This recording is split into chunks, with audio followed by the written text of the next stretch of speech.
আমাদের সমাজে তো এখন কেউ কেউ এইভাবে আমরা নবীজি সাল্লাল্লাহু আলাইহি ওয়াসাল্লামকে বিভিন্নভাবে হেয় প্রতিপন্ন করি, ছোট করে দেখানোর চেষ্টা করি।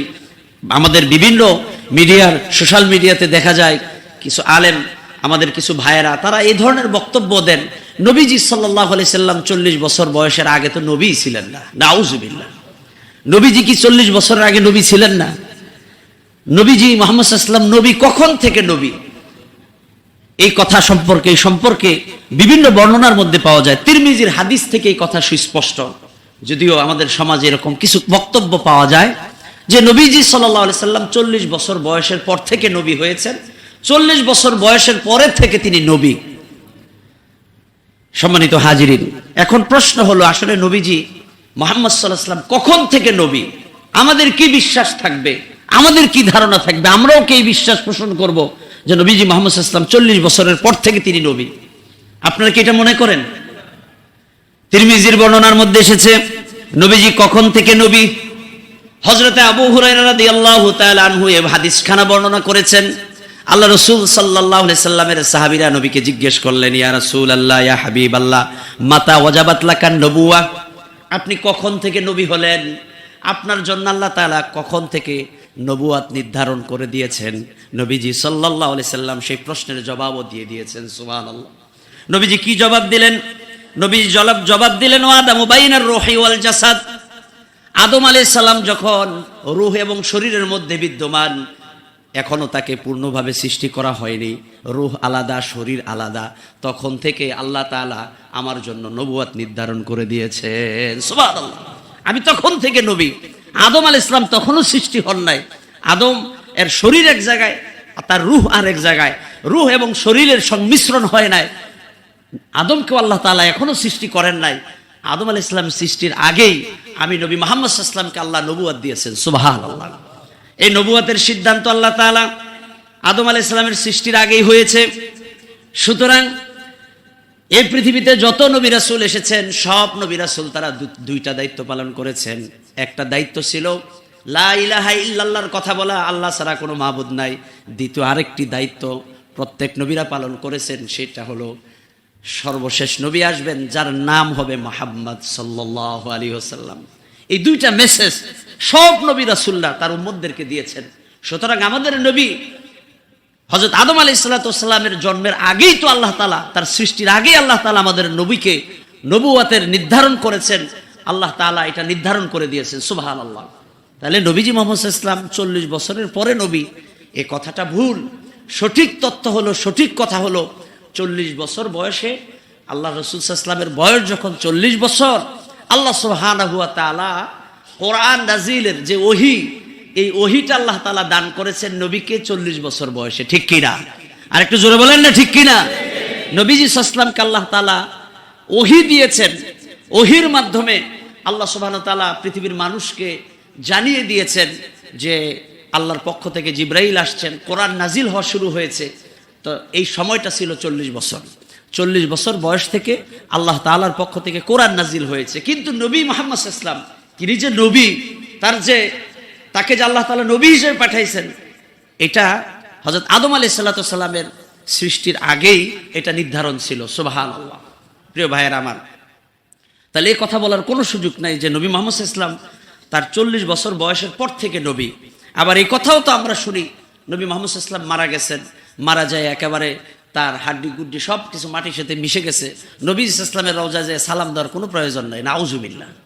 অথচ হাদিস বলছে, স্পষ্ট হাদিস, আল্লাহ সুবহানাহু ওয়া তাআলা সব নবী রাসূলদের শরীর বক্ষণ করা মাটির জন্য আল্লাহ হারাম করে দিয়েছেন। নবীরা আহিয়াউন আল আম্বিয়া ওয়া আহিয়াউন ফি কুবুরিহিম, সব নবীরা তাদের কবর জগতে জিন্দা। বলেন না সুবহানাল্লাহ।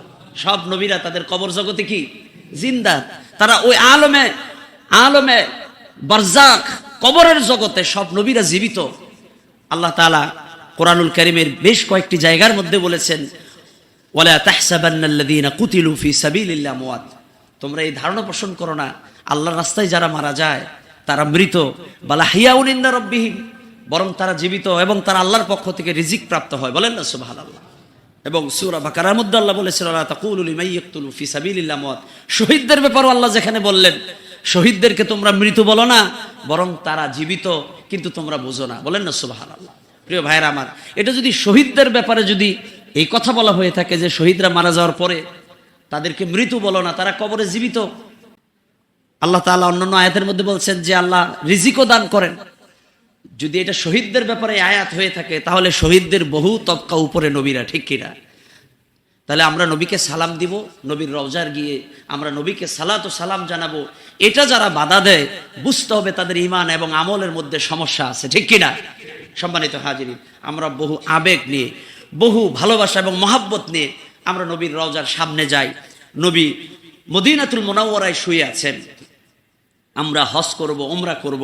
হজ এবং ওমরার পরে আমরা নবীকে, নবীর রওজার সামনে গিয়ে আমরা সালাম জানাবো। রসুল বলেন, যারা আমার রওজা, আমার কবর জিয়ারত করবে, তাদের জন্য আমি নবীর সুপারিশ ওয়াজিব হয়ে যাবে। সুবহানাল্লাহ। আমরা নবীর সুপারিশ যদি না পাই, আমাদের জান্নাতে যাওয়া সম্ভব হবে? আমরা আমাদের আমল দিয়ে জান্নাতে যেতে পারবো?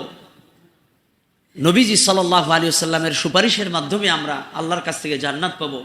এবং নবীজি সাল্লাল্লাহু আলাইহি ওয়াসাল্লামের যে শহর মদিনাতুল মুনাওয়ারা, এটার মর্যাদা কত বেশি, এটার দাম কতটুকু বেশি।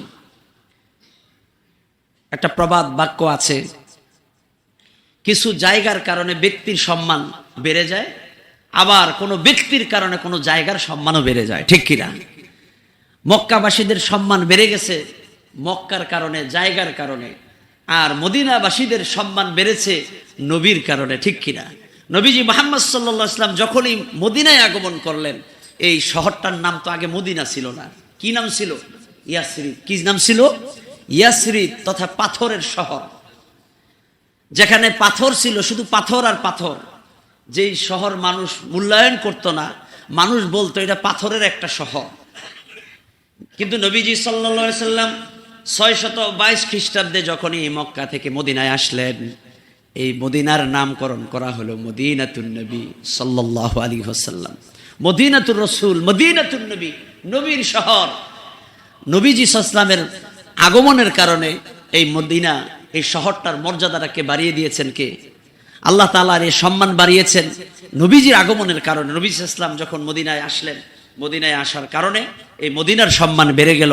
আল্লাহ রাসূল সাল্লাল্লাহু আলাইহি ওয়াসাল্লাম এই মদিনা সম্পর্কে বলেছেন, এই যে সেই মদিনা যেখানে নবীজি সাল্লাল্লাহু আলাইহি ওয়াসাল্লামের রওজা শরীফ অবস্থিত, নবীজির কবর, নবীজির রওজা, নবীজি সাল্লাল্লাহু আলাইহি ওয়াসাল্লামের রওজা যেখানে অবস্থিত, এখানে কবরের সংখ্যা হচ্ছে 3টা। কয়টা?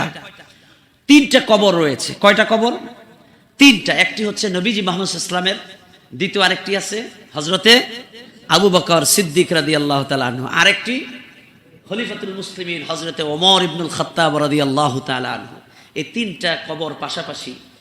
আরো একটা জায়গা খালি আছে, আপনারা জানেন কিনা? আরো একটা কবর খালি আছে। এই কবর সম্পর্কে এসেছে, এখানেই হযরতে ঈসা আলাইহিস সালাতু ওয়াস সালামকে শায়িত করা হবে। বলেন না সুবহানাল্লাহ। হযরত ঈসা আলাইহিস সালাতু ওয়াস সালাম এখন কোথায় আছেন? দ্বিতীয় আসমানে। কোথায়? দ্বিতীয় আসমানে। আল্লাহ তাআলা হযরত ঈসা আলাইহিস সালামকে দ্বিতীয় আসমানে উঠাই নিয়েছেন। আল্লাহ তাআলা হযরত ঈসা আলাইহিস সালামকে আবার দুনিয়ায় পাঠাবেন।